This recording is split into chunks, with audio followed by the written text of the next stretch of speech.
ஜென்ம ஜென்மோ ஜென்மி ஸ்ரீச்சரண் ஸ்ரீ பாக்ய சாய். அனைவருக்கும் சாய் சுப நமஸ்காரங்கள்.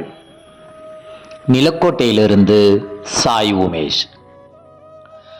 ஓம் ஸ்ரீ சத்குரு பகவான் பாட்டி சித்தரின் லீலாமிருதம் 89.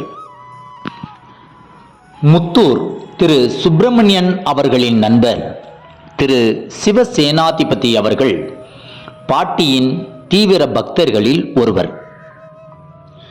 இவருக்கு கழுத்தில் வலி ஏற்பட்டு மிக மிக சிரமத்திற்கு ஆளானார். அன்றைய தினம் இரவில் பாட்டியார் கனவில் வந்து இவரது கழுத்து பகுதியில் தன் கையை வைத்து ஆசி நல்கி அன்றைய தினமே அக்கழுத்து வலியை குணப்படுத்தினார்.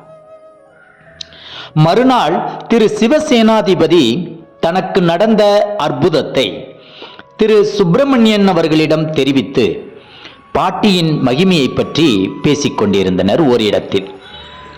பிறகு 3 நாள் கழித்து பாட்டியை தரிசிக்க திரு டாக்டர் நடராஜன் ஐயா தோட்டத்திற்கு சென்றனர். அப்பொழுது நம் பகவான் பாட்டியார் இவர்கள் இருவரையும் பார்த்து, டேய் என்னடா நீங்க 2 பேரும் என்னை பத்தி என்னடா பேசுனீங்க, எங்கடா உட்காந்து பேசுனீங்க என கேட்டார்கள். இவர்கள் இருவரும் பாட்டியின் சக்தியை கண்டு பாட்டியின் முன்பு தலை வணங்கி பிரார்த்திக்க பாட்டியும் சிரித்துக்கொண்டே ஆசி நல்கினார். நாம் எங்கு என்ன செய்தாலும் என்ன பேசினாலும் நாம் கூறாமலேயே பாட்டிக்கு எல்லாம் தெரிந்திருக்கும். திரு சுப்பிரமணியன் அவர்களின் உடன்பிறந்த சகோதரியின் மகனுக்கு திருமணமாகாமல் காலதாமதமாகிக் கொண்டே இருந்தது.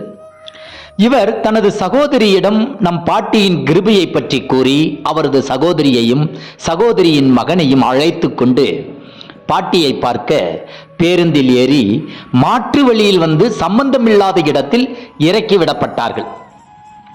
எப்போதும் டாக்டர் நடராஜன் ஐயா தோட்டத்திற்கும் செல்லும் பாதையை விட்டு வேறு வழிப்பாதையில் சுமார் 2 கிலோமீட்டர் தூரம் நடந்து செல்லும் தூரம் ஏற்பட்டது. புதிதான பாதை என்பதாலும் விசாரிக்க ஆள் ஒருவரும் இல்லாததாலும் மிகவும் திணறி மனசோர்வடைந்தார் திரு சுப்பிரமணியன். அப்பொழுது 2 வழி தென்பட்டது. அதில் எவ்வழி செல்வது என குழம்பி ஒருமனதாக நம் பகவான் பாட்டியாரை மனமுருக வேண்டினார். அக்கணம் ஆச்சரியப்படத்தக்க வகையில் ஒரு வழி பாதையில் திடீரென பன்னீர் மனம் கமல ஆரம்பித்தது. பாட்டி இருக்கும் இடத்திற்கு செல்லும் வழியை நோக்கி சுமார் 6 அடி தூரம் அம்மனம் மேவி இருந்தது. அப்பன்னீர் மனம் இவர்களை வழி நடத்தியது. சரியான வழியை அடைந்தவுடன் அம்மனம் மறைந்தது. அம்மனத்தை இவர் மட்டுமல்ல, இவருடன் வந்த இவரது சகோதரியும் அவரது மகனாரும் உணர்ந்தனர். மூவரும் படா ஆச்சரியப்பட்டார்கள். இது எப்படி சாத்தியம் என இவர்கள் கேட்க, எல்லாம் பாட்டியின் கருணை என திரு சுப்பிரமணியன் சிலாகித்து கூறியிருக்கிறார். அப்பன்னீர் மனம் காட்டிய வழி நேரே பாட்டியின் இருப்பிடம் நோக்கி இருந்தது. மூவரும் பாட்டியை கண்ணார கண்டு மனமுருகி பிரார்த்தனை செய்கையில் நம் பகவான் பாட்டியார், என்னடா வழி தெரியாம தவிச்சியோ, நான் தான் உன்னை கூட்டிட்டு இங்க வந்தேன் என்று கூறினார்கள்.